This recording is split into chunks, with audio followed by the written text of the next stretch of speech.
Oke guys, jumpa lagi di channel Work From Home. Oke, hari ini kita akan membahas Evil Crow. Nah, ini waktu itu gua beli di salah satu toko online dari luar negeri, dari Cina.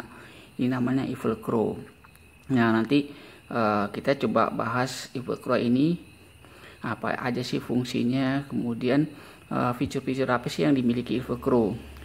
Tapi kali ini gua nggak akan bahas yang gua beli ini, tapi gua akan bahas gimana cara kita membuat Evil Crow secara sendiri, DIY Evil Crow. Nah, ini kalau bisa dilihat Evil Crow-nya gua buat ya. Di sini gua pakai kabel jumper. Sini gua perlu satu modul RF-nya ya, CC1101. Kemudian gue perlu SD card module. Nah, ini ada SD card kecil ya, SD card kecil untuk tempat fungsi-fungsinya. Kemudian ini adalah ISP32.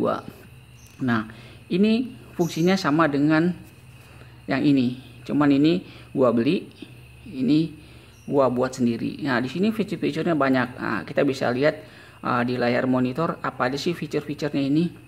Nah, ini coba kita nyalain dulu ya. Kita nyalain dulu. Oke. Kita nyalain.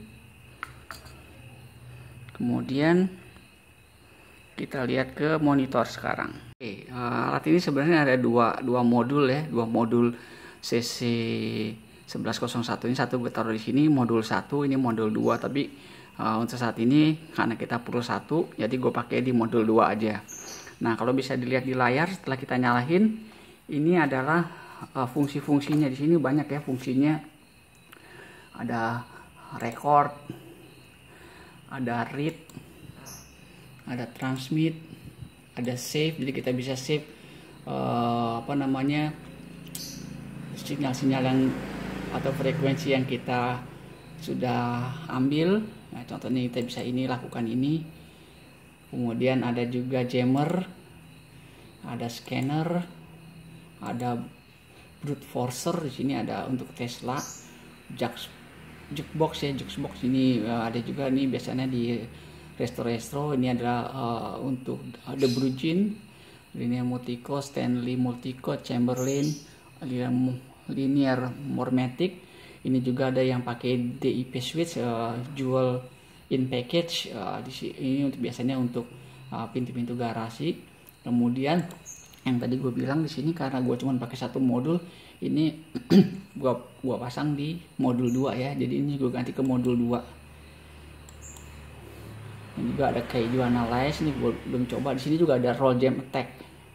Tapi nanti roll jam attack itu kita perlu satu alat lagi, ini alatnya ya untuk roll jam attack. Ini untuk jammingnya. Nah, ini untuk Evil Crow-nya. Jadi nanti setelah ini gue nyalain, dia akan terhubung dengan IP yang ada di alat ini dan dia akan menjamming. Mungkin nanti di part 2 kita coba untuk roll jam attack. Oke, kemudian lanjut kita ke rollback attack. Ada juga sini, ada juga rollback attack. Nah, ini ada locknya, HRF lock. Terus ada juga HRF setting. Di sini kita bisa setting untuk kayak button-buttonnya, fungsi-fungsi buttonnya. Nih kayak contohnya ini, gue ada fungsiin buttonnya untuk buka sepeda ya. Ini gue jalanin. Nah, dia akan bunyi tuh sepeda. Kita teks satu lagi.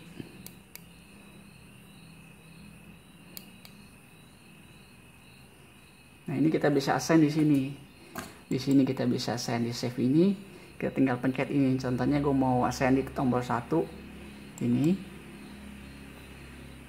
Kemudian di tombol 2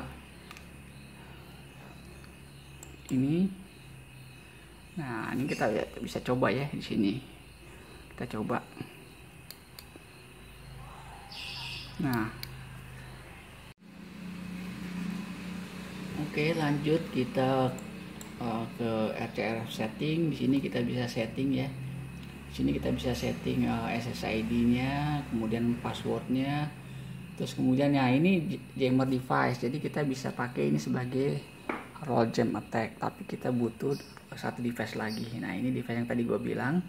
Jadi nanti device ini akan terhubung dengan device ini melalui IP ini, jadi nanti kita bisa cek IP-nya. Nah mungkin untuk roll jam ini kita bahas nanti di part 2 ya. Kemudian firmware update, kita bisa update dari over the air, kita bisa pilih nanti. Nah kebetulan file yang kita dapat adalah file bin. Nah ini file yang gue dapat dari firmware-nya si H-Red. Nah jadi ini adalah firmware-nya dalam bentuk bin. Nanti gue kasih linknya, karena di situ jelas bagaimana kita cara membuat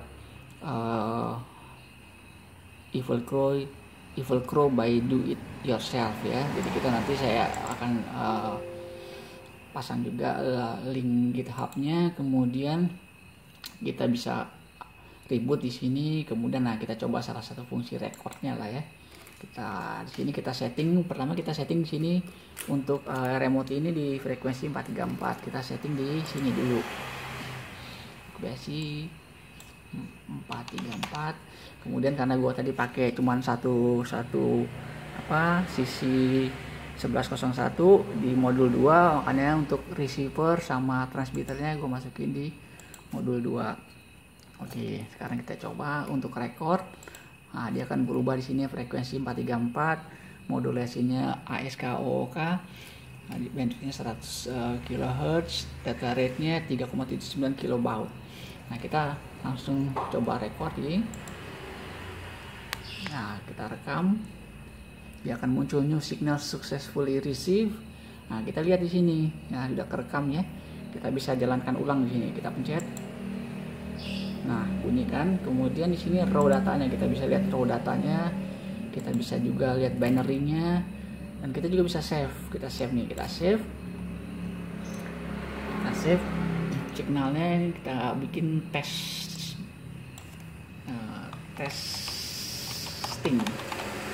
ya. Kita save signalnya ya, sang signal being saved, please wait, being saved, please wait. Nah sudah nih, kita bisa lihat di sini save-nya. Nah ini kita bisa lihat di sini ada testing 434 00. Kita bisa replay lagi. Nah kita juga bisa assign ke tombol di sini. Kita bisa assign ke tombol yang ada di sini. Kita assign. Kita tinggal pencet aja di sini. Langsung teraplikasi. Nah, kita sekarang bisa pakai tombol ini untuk menjalankannya ya. Nah, kedengaran kan ininya. Kemudian untuk wiringnya nanti gua akan taruh di deskripsi, dan di part 2 mungkin kita akan belajar. Gua akan sharing mengenai gimana cara upload file binnya dengan menggunakan flashing tool. Nanti gua tes juga software flashing toolnya, dan semoga ini nanti bermanfaat untuk kita sebagai bahan pembelajarannya. Jadi ini bukan untuk ini, kita untuk bahan pembelajaran aja. Oke guys, terima kasih. Mohon di like atau subscribe channel ini.